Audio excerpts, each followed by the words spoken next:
जय मिथिला, हर हर महादेव। की हाल चाल है? बहुत सुंदर, बहुत नीक।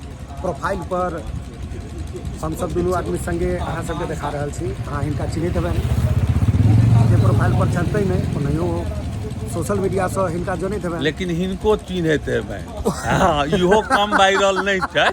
हाँ, ई तो अपना आप में हिनकर महानता छै जे मान लियो ये अपन बड़ाई नहीं केलत है। देखियो, बड़ाई करो के आवश्यकता एहि दुआरे हमरा अपने मुँह से अपने बड़ाई के न करू। तो हम कह देलिए ना, ओइ ला नहीं कोनो बात है। हाँ, हम कह देलिए ना। आब मैटर पर अबै छी। हम सब आयल छी एखन सौराठ गाँव में। भाई देविंदर भाई छथि, हमर सबके मित्र छथि। हुनकर बालक के उपनयन संस्कार आइ कुमरन छनि आ काल्हि खुन उपनयन संस्कार छनि।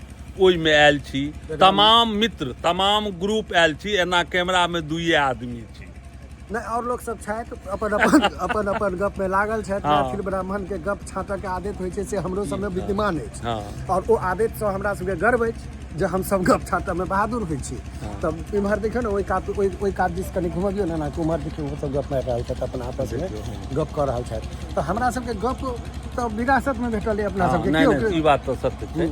ओ विरासत के हम सब समाज के रखने छी भाई। देखियो हैया मित्र छथि, देख लियो, देखे छियै ओ अपन उम्हर देखियो, उम्हर देखबियो, उम्हर देखबियो, उम्हर देखबियो। हिनका से अहाँ सोशल मीडिया पर देखे एहि बीच में, ओहि बीच में आओ चला कबियो जे सब आदमी अबियो। हर हर महादेव। अहीं के काट में छियै, काट में सबटा देखियो, हम सब भाई एक संग में आबि गेलहुँ आइ। आब संजोग बात हम सब हम सब अहाँ हमरो देखैत है कोनो चैनल नहीं, प्रबल मिथिला पर हिनको देखै छियनि, टिंकू जी के सब गोटा एक ग्रुप छी, एक संगे भोज खाय ले आयल। मिथिला के जे अपन सबके जे होइया कुमरम के भोज, तो बुझते छियै। और एकटा बात हम कहि दै छी, और कोनो काज में हम सब एक होय नहीं होय। हाँ, वह गप कह चाहे चलिए। भोज भोज में हम सब संग भ जाय छी। अजय जी सेहो छै। जय परशुराम। हिनका हम सब प्रेम से कहै छियनि जय परशुराम। सब तऽ जय परशुराम। ई प्रेम प्यार है हमर सब। वास्तविक रूप में देखियो, एक तरह से अहाँ कहिया छै एहि बेर परशुराम जयंती? 19 अप्रैल के परशुराम जी के जयंती छनि। और परशुराम जी के जयंती पर हम सब कहब जे समस्त सवर्ण से आग्रह करब, निवेदन करब जे देपुरा गाँव में काली मंदिर छै। ओहिठाम परशुराम जी के बहुत पैघ एकटा मूर्ति हम सब स्थापित केने छियै।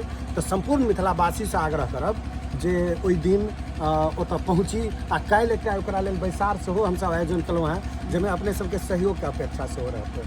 तो कहै छलहुँ हम, फेर हमरा सब चलि आबै छी कनि पॉइंट पर, जे और कोनो काल में मैथिल ब्राह्मण एक रहे किया नहीं रहे, लेकिन हम सब भोज खाय काल में टिंकू भाई एक भैयेटा जाइ छियै, रसगुल्ला चाहे केहनो दुश्मनी किया नहीं रहे, ई जरूर कोशिश करै छियै जे ई कहना 4टा रसगुल्ला बेसी खा ले। लेकिन यह छै मिथिला के आनंदी सत्य बात है।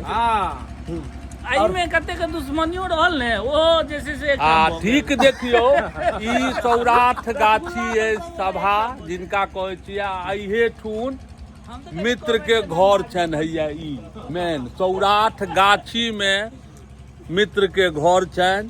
आ सब आदमी जतेक छिया, सब आदमी लागल छी, भोज खाय ले आयल छी। की आ मांस सेहो छै, प्रसाद जकरा कहै छै। एतेक भोज नहीं करियो। दोस्त के बेटा के उपनयन छनि। हाँ। आ दोस्त हमर महादेव पूजा जे भेल रहे सौराठ में, तकर मुख्य कर्ता धर्ता में से एकटा रहे प्रमुख व्यक्ति। तो ई पूरा टीम जे छै से अहाँके आइ आनंद भाई के हिनकर जन्मदिन छनि, हम पोस्ट देने छलियै। आ भोज अहाँके बचि गेलनि हिनकर। देवेंद्र भाई के नाम पर भोज हमहूँ पार लेके देवेंद्र भाई के बेटा के उपनयन भऽ रहल छनि। हमर अहाँके जन्मदिन वाला जे पाइ बचत भेल किछु, नहीं तो ई सब अहाँके किछु ने किछु बुझै छियै, खुरपाती करबे करते। अरे मित्र मंडली एहन होइ छै जे अहाँके खेत बेचा के भोज करा देत महाराज। खाली ओकरा पता तो लागि जाए जे कोनो गप छै। सह बात ने कृष्णा भाई। तो आप फिर हम सब मिलब अगला वीडियो पर हिनका संगे, और खूब हिनकर वीडियो सबके शेयर करियो और हिनका साथ दियो। हम कृष्णा भाई के हर हर महादेव। हर हर महादेव।